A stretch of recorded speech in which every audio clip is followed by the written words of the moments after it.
Dumelang Mafika Matle, nna ka lebitso ke Ntsheiseng. And today we're going to be discussing Contracts 011.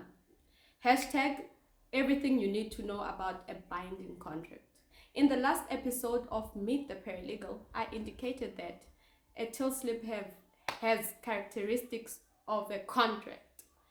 So, contract is an agreement between two parties which details an offer and acceptance, and it can be enforceable by law.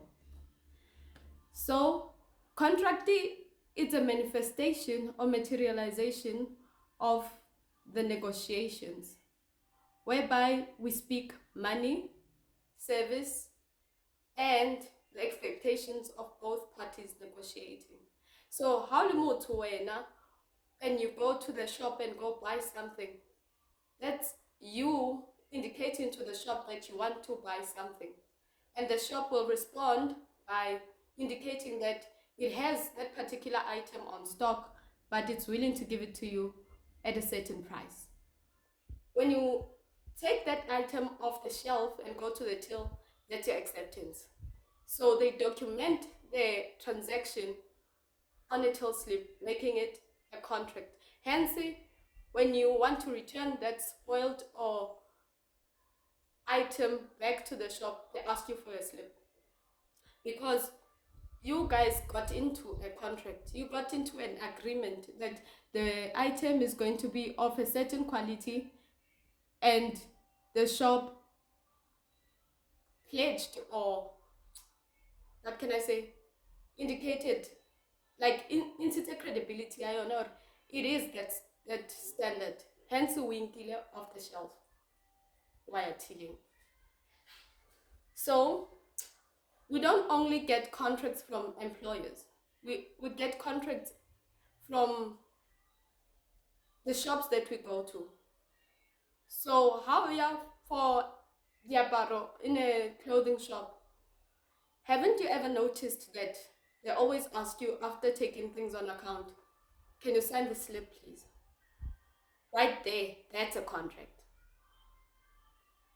Because you are putting down that you understand that you have to pay that money for those clothes over a period of time, and they're going to charge you interest, which means you are accruing a debt with a skoloto.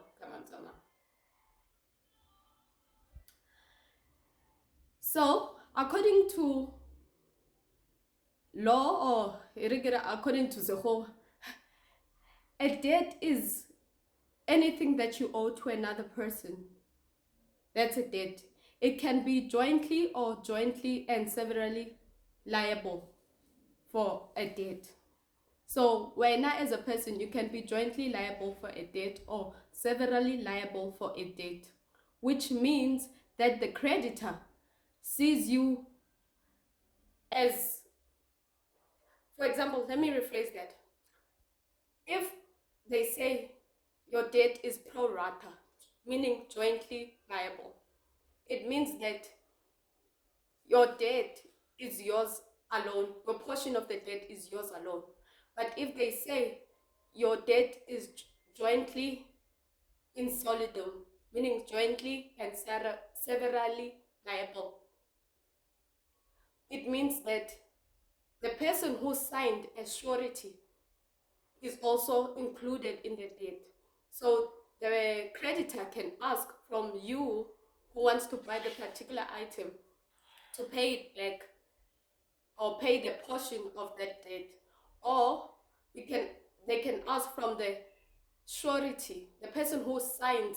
Normally, I think some people think it's signing as witness. You're not a witness when you go sign on another person's account. You're not a witness, you're a surety. So which means you assure the creditor that if mama, or if this person that I came with here doesn't pay for this item, you can come and take it from me.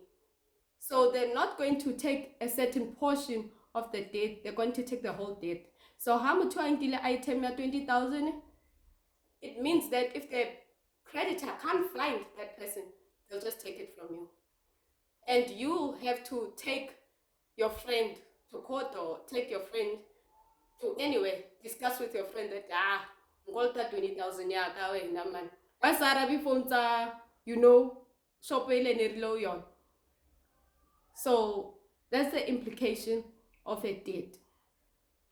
Mostly when you are jointly and severally liable, it happens in contracts of hire purchase. So go rent to buy. When you take things on rent to buy, it's like that. Or you go buy washing machine from furniture shop, get a rent to buy contract because it's not yours. But you can go with it home. So be careful how much kupang sign a witness. That I'll sign a witness account. So that's it for this episode, ladies and gentlemen. Can you please leave a comment and tell me if you appreciate this type of content. Please kindly note that this is not financial advice. It's just for entertainment and education purposes. Thank you.